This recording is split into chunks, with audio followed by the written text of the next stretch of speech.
BRS party సంబంధించి శ్రీనివాసరెడ్డి గారు ఏం చెప్తారు? పూర్తిగా వచ్చిన 2 నెలల్లోనే 3 నెలల్లోనే మాపై అభాండాలు వేస్తున్నారు, కరువు స్పష్టంగా కనిపిస్తుంది. సో దాన్ని ఎలాగా చేయాలో, లేకపోతే ఒక ప్రతిపక్ష నేతగా 10 ఏళ్ల పాటు పాలించినటువంటి ఒక నేతగా సలహాలు ఇవ్వాలి, కానీ ఇలాంటి మాట్లాడడం ఎంతవరకు సబబు అని చెప్తున్నటువంటి పరిస్థితి కనిపిస్తుంది. సో మీరేమంటారు? ఆచార్య గారు కింది స్థాయిలో కార్యకర్తలు కార్యకర్తలు పనిచేస్తారు. వాళ్ళని సిగ్గుచరం లేదంటే మనకున్నట లాంగ్వేజ్ మంచిగా ఉంటే మంచిగా ఉంటుంది. ఏమైనా ఇవాళ సరే సబ్జెక్ట్ పరంగా వస్తే గుర్తుంచుకోండి, కరువు మన భారతదేశం తెచ్చుకున్నాను, కానీ నీటి వనరులో పొదుపు అనేది ఎప్పుడు లేదు, జీవనదులు ఎప్పుడు లేవు. జీవనదులు అంటే 12 నెలలు నీళ్లు వాటర్ నదులు ఇక్కడ లేవు. గంగా నదిలో కూడా వాటర్ కరిగి మంచు కరిగి ఎప్పుడు ప్రవహిస్తున్నాం.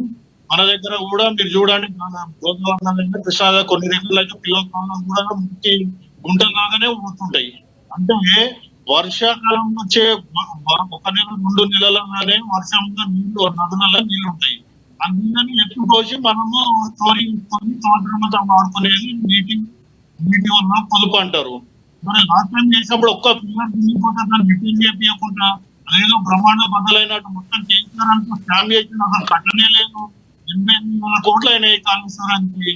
అదే అందరికి ఎవరికి తెలిసిన విషయం కాదు. విమర్శించిన వార్తా పత్రికల మీద ఆధారపడిన విషయాలు ఇవన్నీ. 88,000 కోట్ల రూపాయలు అయినవి వార్తా పత్రికల ద్వారా అందరికి తెలిసిన విషయాలు. అంత 8,000 కోట్ల ఆయన 1,00,000 కోట్లు నిన్నదేప్పుడు మరి అన్ని ప్రాజెక్టులు అన్ని రిజర్వాయర్లు ఎట్టించి టర్బన్లు ఎడికించి వచ్చినాయి, పెద్ద పెద్ద బాహుబలి మోటార్లు ఎట్టించి వచ్చినాయి.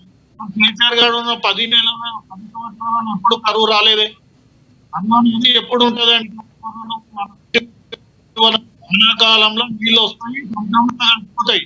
ఎన్నో నీటి వనరులని మనం స్టోర్ చేసుకోవాలి. స్టోర్ చేసుకునే వసతులు 70 ఏళ్ళలో కాంగ్రెస్ ప్రభుత్వం ఎప్పుడు కట్టలేదు రిజర్వాయర్లు.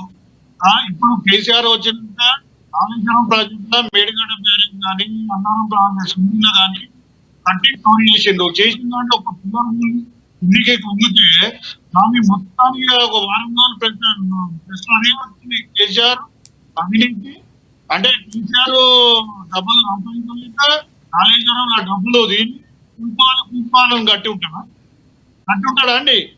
ఏది నోటికోసారి మాట్లాడుతున్నాను చర్చలు అంటారు. ఇదేమైనా సబ్జెక్ట్ ఉంటే మాట్లాడమనండి. రైట్ శ్రీనివాసరెడ్డి గారు